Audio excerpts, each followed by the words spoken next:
Welcome to the Extra Mile podcast for bar exam takers. There are no traffic jams along the Extra Mile when you're studying for your bar exam. And now, your host, Jackson Mummy, owner of the Celebration Bar Review. Well, hey everybody, welcome to the Extra Mile podcast. This is Jackson. I'm so glad to have you with us for episode number 117. Whew, it's exciting, huh? We are really getting up there, and great to have all of you spending some time with us today. In last week's episode, I said at the beginning of the episode that I thought we might have an October surprise with results coming out, and I predicted results would come out in New York last week. Well, I was kind of right. There was an October surprise, but it wasn't New York results. It was New Jersey. Who knew? Those clever people in New Jersey, they jumped the gun, and they jumped ahead of New York in line. Typically, they wait for a few days after New York releases results to put their results out, but they released results this week, and so congratulations to everyone who passed the New Jersey bar exam. We had some successful bar takers from our course in that test, and we're going to try and do some episodes with some of them later. The overall pass rate for New Jersey on this exam, according to the bar examiners in that state, was a whopping 65.3%. Now, that is pretty much flat from where it was in July of 2015, so it's a flat and even score. One of the things to keep in mind about New Jersey is that this was the last time the New Jersey results or the New Jersey exam was based on their own specific exam. Beginning with February 2017, New Jersey is switching to the uniform bar exam. Now, what that means is that the passing score will still remain as an overall 266. In other words, 133 multi-state, 133 state, or the written portion. But the written portion changes dramatically. In the past in New Jersey, there were simply 7 essays, one on each of the multi-state subjects, and that was it. Now there will be the regular UBE test on Tuesday, which will include the 6 30-minute essays drawn from more than just the multi-state bar topics. There are an additional 6 or 7 subjects that could be tested there, and 2 separate multi-state performance tests. Each one is 90 minutes in length. So the test actually has changed in form pretty dramatically. Now it's no longer even remotely connected to New Jersey law. It's totally UBE, so it's the same material, the same test that's being given in New York and South Carolina and the District of Columbia and many other states around the country. I think we're now up around 22, 23 jurisdictions going to the UBE. The scoring will still be the same, the threshold of 266, and it looks like that's the same score that New York's going to require. So what that means is you could take the bar exam in New Jersey if it's easier for you to get physically to Trenton, or you just like the application process better in New Jersey. If you score a 266 on the UBE or better in New Jersey, and you apply to have your score transferred over to New York or DC or any score that or any jurisdiction that would accept a 266 or better, then you're admitted into that bar. So that's exciting news. I think that'll be good news. It may cause some people who are otherwise going to be going to Albany or Buffalo in the middle of winter, which frankly is not very exciting. Some of those folks may start rethinking their approach and actually taking the UBE in the District of Columbia or in New Jersey. It just may be simpler and easier for you to manage. In any event, that's where we're headed. No more New Jersey bar exam now. It's the UBE, and if you're interested in that exam, whether it's in New Jersey or it's out west in Arizona or any of the other jurisdictions that are using it, New Mexico and so on, we've got a course for the UBE. We've been teaching it for a long time, and we'd be glad to talk with you about that. Now, I also want to share with you just some general information before we get into our interview today. And we have a really fun interview with a gentleman who took the Florida bar for the first time. He was a licensed attorney from Michigan. His name is Mike Witzke, and he passed the Florida bar in his first try. We had a great interview, and we're going to share that with you today. But before we get to the interview with Mike, I just want to share with you generally that bar pass rates across the country continue to be lower in July 2016 than they were in July 2015. And of course, it depends on the jurisdiction, but what we're seeing is in some jurisdictions, New Mexico actually dropped 8 percentage points from one year to the next. Pennsylvania went down nearly 2 percentage points. State of Washington went down 6 points. Kentucky went down 6 points, so there's some big drops around the country. Florida went down 6%. We've talked about that earlier, from July 2015 to July 2016. Alabama went down 1.6%. Now, there are some other jurisdictions that are either even, or we don't have enough data yet to report on them. New Jersey, for example, was an even jurisdiction. A couple of states went up. Louisiana went up, but they don't use any of the multi-state scores, so they're kind of an outlier to begin with. Vermont, for some inexplicable reason, went up 14 percentage points. I have no idea. That's probably one school doing something amazing and wonderful. Colorado, which is a UBE, went up 1 percentage point. So kind of get a sense. A few states went up. A lot of states saw a decline so far. And of course, we're still waiting for the big ones. New York, California, Texas, Georgia. Those are going to have a significant impact on the overall numbers across the country. And we'll be talking more about those numbers as they come in and as the results come in. I suppose one question that I've been avoiding is, when will New York results come back? I still expect them any day now. I really thought they would come last week. I think now that we have the New Jersey results in, that's a pretty good indicator that New York is on the way. So I'd be watching out for those results. I would think still in the next week. So we'll see what happens there. Now, if you're someone who is planning to take the bar exam in 2017, February or July, I would invite you to join me this Thursday at 3 p.m. Eastern, that would be 12 noon Pacific, for a free live masterclass. It's titled How to Make the Next Bar Exam Your Last Bar Exam. I got a great note from one of our New Jersey students who passed the exam. She sent me an email and she said, "I'm so excited I passed. I made my next bar exam my last bar exam." She had been through our master class about a year ago, taken our course, and been successful. And so we're really excited when we get those kinds of notes, obviously. And if that's the sort of note you'd like to be sending a year from now, then I encourage you to join me. This master class is totally free, but you do need to register. And you can do that one of a couple of ways. You can go to our website at celebrationbarreview.com. You'll see a couple of buttons there on the site. The top button will let you register for free for the Thursday at 3 p.m. showing. If that doesn't work into your schedule and you would like a self-scheduled session, you can do that with the button on the bottom. Just click on that and schedule a time that works for you. So either way, you get the same material and information. And we'd love to have you join us. We'll be looking at the 4 steps that you have to take in order to pass the bar. It's tremendous information. We've had thousands of people go through this free class, and as you see, a lot of them end up passing the exam. In fact, the man we're going to be talking to today, Mike Witzke, also went through this free master class, and he's going to talk a little bit about that and how he transitioned from a really busy practice in Michigan full-time to study for the bar and ultimately pass on his first try. So I'm excited about the success stories we're hearing around the country. We've got more of these success stories to share with you in upcoming episodes of the podcast, so I hope you'll stick around for that. And I do hope you'll join me on Thursday for our special class on how to make the next bar exam your last bar exam. So let's jump into today's interview. I think you're going to really enjoy it. It's a great time to talk to a successful passing bar taker. With successful bar exam students, this is episode, I think it's 25 maybe. And wow, it's great. I love doing these, and I love doing them with students that I had really a good opportunity to get to know and enjoy the time with. And that's certainly the case today. I want to welcome a new member of the Florida Bar, Mike Witzke. Hi, Mike. How are you? Hey, Jackson. How are you? I am great, but probably not as good as you today, right? Definitely feeling a little bit of a relief at this point. Yeah. Mike, your story, I mean, typically when I do these Hangouts, very often these are stories of people who've overcome these amazing, extraordinary, superhuman barriers to get through the bar. And I would have to say you're just more kind of a regular guy. And I don't mean that as a disrespectful kind of thing, because I know you had your challenges. But I think it's really great to share the story of somebody who just, no drama, just goes in and does it and passes on the first try, which is what happened to you, right? Well, I'm glad to hear you say no drama, because I know in about 3 of our calls you said, Mike, no drama. You have to stop this. You're getting way too dramatic. And you calmed me down and kept me from losing it many times. So that was good. Well, good. Well, let's back up a little bit, and why don't you share with our audience a little bit about your background and how you came to be in a position where you needed and wanted to take the Florida Bar? Right. So I'm a trust and estates attorney in Michigan.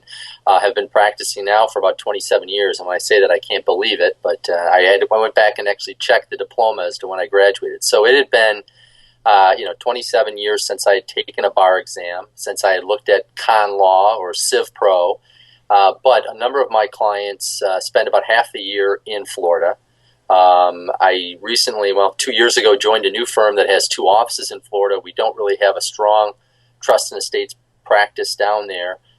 So it was kind of a 3-pronged issue. I wanted to help service my clients who were in Florida, who own real estate in Florida, without running afoul of the unauthorized practice of law rules. I had an office there that could use help in the trust and estates area. And being from Michigan, I liked spending some time in Florida in January and February, and this gives me an opportunity, hopefully, to do that going forward. Yeah, I mean, who knew? A Michigan attorney wants to go to Florida. Stop the presses. So 27 years is a long, long time. I'm guessing you might have even had hair back then. I did. I had great hair back then. There you go. We all did. We all did. And by the way, folks, this is my real hair, okay? Internet trolls think I'm wearing a wig. But when you started thinking about going back to take the bar, what was that like for you in terms of just sort of the was it daunting? Was it a little frightening, overwhelming at all? It was. And, I really didn't know taking the bar exam all over again just was kind of very scary. In my mind, I thought, okay, I'm going to have to just kind of shut down my practice for 2 weeks and just cram and, take a big bar, type review. And a month before, it was kind of really uncertain. And, finding you and having conversations with you really kind of helped me understand that was not the way I wanted to do it. Mm-hmm. And it worked out. It worked out very well. You kept your practice going all the way through your studies. Right. How many hours a week would you say you were studying, and for what period of time? Well, I think I started in February when I found you, and you said, it's not too early and it's not too late, but the earlier you get started, the better it's going to be. So, I started out, and I know your guidelines were about 15 hours at some point to get into that rhythm, and I honestly, I don't know that I ever got there. Mm-hmm. Probably about 10 a week was what I was studying, and then as I got toward the end, it was obviously a little bit more. But really, for me, I'm a kind of follow the rules guy, and so getting your outline and being able to just kind of cross things off and slowly go through and know there was a process there. Know that you read the material, you listen or watch the lecture, you do the problems, and it was a system and you build. That really was reassuring because I could see that progress going forward. And even though I was worried because there were sections I hadn't looked at yet, our conversations that we had during our essay reviews, you're always like, just trust the process, Mike. You gotta trust. You gotta have faith, and that's what I did. Yeah, so. Yeah, and you were very diligent. I could pretty much count on a weekly phone call with you to go over the work. You followed the instructions very carefully. And there were times I recall when we had conversations and you were dressed, in the suit, and in the office. But then there were some weekend calls, when you were coming into the office to study, right? This was your study spot. Well, actually, there was some calls we had that were in what I called the bunker in my basement. I had an office, and so I was down there with a T-shirt on, and you're like, "Wait, is this the guy that's usually in the suit all the time?" But it was me. Yeah. But it was a process that worked out. Started. I don't know if you remember. Started a little shaky. I tried to do this with the phone using FaceTime and kept losing the call. Most of the calls you were hanging upside down. Well, then we went to Skype, and I was upside down for about the first 3 calls, which was a little disconcerting. And so we started kind of rocky, but eventually, I kept saying, "I can't do this. I can't." And you're like, "Mike, stop, relax, follow the process." And finally, I bought in and was fine. So it worked out very well. Yeah, and I want to talk a little bit about this process. This is not Nick Saban at Alabama, But there is a process to this, and you bought into that process. But at the beginning, it was a challenge for you, wasn't it? Getting into the style of writing and just doing bar writing as compared to, the work that you were doing on a regular basis as a transactional attorney, for example? Yeah. I mean, and like I say, I don't do a lot of writing in my practice, and so that was the thing that I had a hang-up up. Right, like I said, I can't write, and I'll never forget the first time I talked to you. I just called the number, and you picked up the phone, and I'm like, "Who is this guy that's answering the phone?" It's got to be some guy doing sales, trying to sell this program. And I explained to you who I was and what I was doing, and I said, I'm going to have to write this thing, and you stopped me, and you said, Mike, no, you're going to have to get it on the computer and type it. I said, well, I'm not a very fast typer. I can't, You said, well, good news is you got 5 months. Learn how to type because you're already behind the 8 ball coming from up north, with Florida. They're not real excited about having you join their bar. And if you write that thing out, which would have been a nightmare. So, I think just from the very start, before I'd even decided to go with you, you were coaching and it's those little things behind, about the exam. I mean, there's obviously the content that you got to get your hands around, but there was a lot of stuff that I would just tell people that, especially if you're in a situation like me, where I was working 50, 60 hours a week with my practice and studying another 10 every week, and not having taken a bar exam in 27 years, the little tiny pieces that your program provides that are kind of give you confidence going in there. You know what's coming. You know you can handle it. It doesn't matter what the question is. You have a process that you can go through. And that for me, made all the difference. I didn't care what their questions were. I didn't get hung up on, well, they can test me on these 6 subjects. I don't know which one it is. And they could test me on the 7th one, which they've never tested before. I didn't care. And I studied everything. I had a process as how I was going to deal with those. And that was really my biggest hang-up was the essays, because back in 1850 when I took the bar exam the first time, if you scored high enough on the multi-state, they didn't even read your essays. You just you passed. Right. And so my essays were not graded the first time around. So I had that kind of cloud in the back of my head saying, well, you may be even worse writer than you think you are. So having this process to be able to tackle this, I had great confidence coming in and feeling like I wasn't worried what they were going to ask because I knew what I had to do. And, your focus on, find the conflict and talk about what that conflict is, both sides of it, and then make a decision. You could be right, you could be wrong. And even giving the background of the bar examiner's material where they say, don't even worry about whether the kid gets the question right. Did he see the answers and did he give a strong reason for the side that he picks to be right at the end? And that to me said, you know what, I can't get stressed out about this. I just got to find the conflicts and, talk about them and come up with a solution that's tied to law.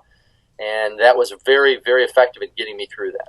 Yeah, I remember when we were doing your first early essays, it was a bit of a challenge for you to get it on typewriter, get it done in 60 minutes, right, show the structure and so on. But as you submitted work and we'd talk about it and you'd come back, and there were a few times when you rewrote some pieces and kept working, the style and structure became automatic to you, didn't it? I mean, it was just what you did. And coming into the last stretch before the July exam, you were just turning out work, and it was just really consistent. It was just like that's the level every single time. And I think you knew that that's what was happening, and there was some comfort there. On the multi-state side, what was that process like? I mean, man, it's a lot of material to cover. How did you manage that? Well, I think, the big piece that really resonated with me was the ability to kind of, you almost internalize the information through the process of reading, listening to the lectures, and then doing those programs where I'll tell you this, I've always been very good at multiple choice exams. I never really realized why, but you kind of said it's, if you allow yourself to use that intuition and not sit there and try to think, oh, what are they trying to do? Are they trying to trick me on this one? But just kind of going through quickly, getting a sense of what it is. And, the big key thing is making sure you understand the question first. But, I was able to get I got up, from the exam with probably 45 minutes left, and I wasn't worried that I didn't, I didn't answer it appropriately. And, I got up and walked out, and it was great. And in my back, multi-state score is really good, by the way, folks. The story that you told me about when you took it, and the woman said, "Don't give up," or whatever. Don't give up, sweetie.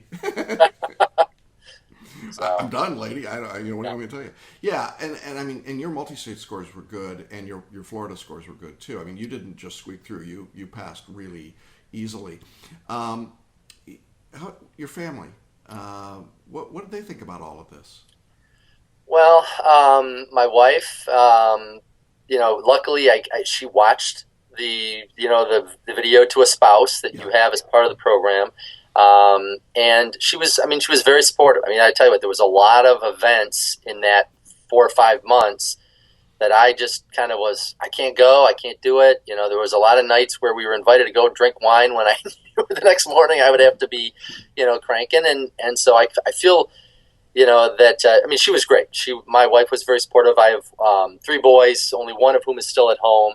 And, they all kind of knew Dad's going to crack down and do this. And, I'm a runner, so I've been through a number of marathons, and it's the same kind of thing. You got to get up on Sunday morning and run 20 miles, whether you feel like it or it's raining outside. And I kind of approached this the same way. Mm-hmm. I had a schedule, and I knew if I did everything, I'd done everything I could to get through. So the greatest thing for me, though, was at the exam, I was surprised. I had a real peace that I felt like I'm not stressed out about this. I've done everything I needed to do, and so I'm going to trust. I'm going to trust in Jackson, and it turned out to be great. Not that there wasn't a little anxiety that Sunday night before the exam scores came out, but for the most part, I slept well. Yeah, and when the scores came out on Monday, tell me about that. What was that like?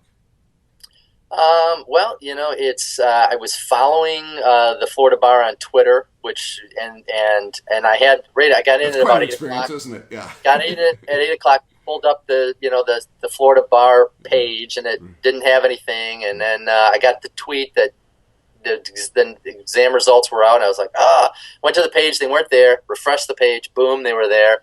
And you open it up, and there's all these numbers, and so about 3 times I took the paper up and held it up to the screen like this to make sure I was really reading pass. Okay, that's me. Okay, good. Had the number on my page. I was like, yeah, that's my number. So it was a real relief. It was really a good feeling. But like I say, it was. As you said, I compare it to a marathon because you can't really cheat. You can't. You can go out and run a 5K without a lot of practice, but 26 miles is 26 miles, and the full bar exam, there's no cutting corners. And you told me that multiple times, Mike. You got to do the work. Just trust me. Just do it, and you'll be fine. And you were right. Yeah, and I think that's a great segue to just ask, what advice would you give a practicing attorney who's thinking about taking the Florida bar? Well, it's funny because since I've passed and kind of announced it, and one of the things that I did, and I don't know if it was good or bad, but I told all of my clients, I'm taking the Florida bar. I told all my referral sources. And so that Monday or, these last few weeks, I've gotten clients come in and they said, so did you pass? Did you pass? And I'm thinking, oh my God, had I not passed, this would have been a nightmare. But the advice I would give to somebody who's thinking about this would be obviously, and I've been asked, that came to that is I've been asked a number of times by lawyers now, did you use a review? How did you do this? And there's no question. For me, I would never have been able to do it in a Barbary or something. I probably can't say that, but a big box. Okay. That's okay. They don't pay attention. Big box type thing where you've got, lectures and books, but without the one-on-one. And that's what I needed is just kind of somebody who could bring it back in and say, here's what you need to worry about. Here's what you got to do. And if you do this, you'll be fine. And so, my advice to people who are thinking about taking it is, for me, I don't know I could have done this without you, Jackson. Oh, so again, I'm very, very appreciative for the help that you gave and the one-on-one coaching and the kind of bringing down to earth. And, the ability as we got to the home stretch when I was sending you my scores saying, am I going to pass with this score? And you kept saying, settle down. You're going to be fine. Just, that's a good score. If you keep doing that, you'll be fine. And that's the confidence I took into the exam. And, I said, I've been doing this. Trust my intuition. Don't get freaked out. I was a little disappointed there wasn't a fire or an explosion in the room because I was kind of hoping for something really disruptive that was going to happen. Yeah. That didn't happen. Yeah, I'm sorry to let you down that way. But just being in a room with 3,000 people, and you're looking around and there's people everywhere, and you want to go to the bathroom. It's a 5-minute walk to get to the edge of the room. That is, you gotta be able to kind of just focus, and so it was, like I say, the content was great. The material was fantastic, but it was the one-on-one, just the little discussions we had before we talk about the essay, where you kind of say, "Yep, Mike, don't worry about that," or "Yes, that is something to worry about. You should do these 3 things, and that'll get you through it." That's really what made the difference for me, was the kind of the individual coaching that you get. Yeah. And you were in the personal mentoring program for people that are sort of thinking there's basic and personal, and so you were in that program. And we talked, I think we probably talked 15 to 20 times. Sometimes you were upside down, right, hanging from the ceiling a number of times. But those kinds of conversations, I think the continuity and the consistency of them really helped you kind of become more comfortable and aware of what you needed to do, and start to hone in and focus and get to that point where you were saying, okay, I can do this. I know what the goal is now. I can aim for that, and I'm hitting that goal. And so there was sort of a mutual accountability there. I was asking you to do the work, but you were doing it and giving me the feedback of what you were doing, and then I could give you additional feedback. And I think that's the ideal way to go through this process. And for those of you who are watching or listening and have other work life, whether it's in law or not, I mean, one of the keys to Mike's success, it seems to me, was his ability to say, I'm not going to go crazy. I'm not going to stop and study 50 hours a week. I'm going to study 10 if I can do it, but I'll put in the 10 and I'll get them done, and I'll follow it all along, and the early start. That was key, and it's because it gave me the time to get through everything, review, figure out where I was strong. And like I said, there were a lot of those subjects, and certainly with Florida, the Florida Constitution, unless you went to a Florida law school, you never saw, and you just had to learn it. You had to learn Homestead in all of its manifestations, and for me that's good, because I need that now for my practice in Florida. And so I have a love of constitutional law, and so it was kind of fun for me to get back into that and look at the different things, especially in the world we live in today. But it's it was a good experience. Certainly, I don't want to do it again. But it's done, and now if I can get through character and fitness, I'll be all set. There you go. Well, the pass rate in Florida on this exam was 48%. So you beat the odds. For out-of-state attorneys, it's a pretty tough road to hoe. And that's why I'm so excited whenever we've got somebody that accomplishes this on their first try and has all of the obligations of family and work and some distance. You're what we think of as a distant bar taker. You came from a long time ago in a different location, and Florida is a unique jurisdiction in terms of all of its specific state rules. So I think there are a lot of things, for those of you who are watching and listening, that you can bring down from what Mike's experience was, that it is possible to do this. You just have to commit yourself to the work and the time and the effort. And I'm excited for you, excited that you get this experience. I'm really glad you didn't have to tell all those clients and friends that you didn't pass. Or be on the front page of our website saying, Mike didn't pass, so give him your condolences. Yeah, I love before we hit the record button, you said if you failed, your firm had pretty much told you they were going to make fun of you. I love that kind of. Well, that's the thing. I called. I was like, will you guys pay for me to take this exam? And they said, we do pay for the first time. Mm-hmm. But a lot of the lawyers don't tell us. They just ask for reimbursement after they've taken it, because if you don't pass, there will be the shame of the whole firm coming down upon your head of this. So I jumped in and trusted the system, and I think that there's a lot to it. There's a lot behind the scenes, and that's what I can't stress enough. I mean, the content is the content, but it's all the extra stuff, the videos on meditation, the focus on the way that you can capture this internally, and then just rely upon your intuition to find the answers, to have calm in what can be a very stressful process. Like I said, I don't know how I could have done this without Celebration Bar Review. So I'm very, very appreciative for everything, and I miss our weekly conversations.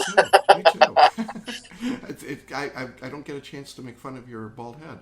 Exactly. This will be my last chance. But seriously, I did enjoy those conversations, and I enjoyed the fact that you were teachable. When I talk to people about answering multiple choice questions intuitively, that's hard to do. It's hard to kind of put yourself in that spot, but you did it. Your multi-state scores are really good. It obviously worked for you. And every part of the process you just embraced and did. And to me, that's a big part of the ability to be successful at all things. So I'm very appreciative of that. You're, sort of the classic ideal student for us to have, and it's great to be able to work with you and share that success with you. I really want to thank you for spending time today and sharing your story and being part of this. If people want to contact you, how can they find you?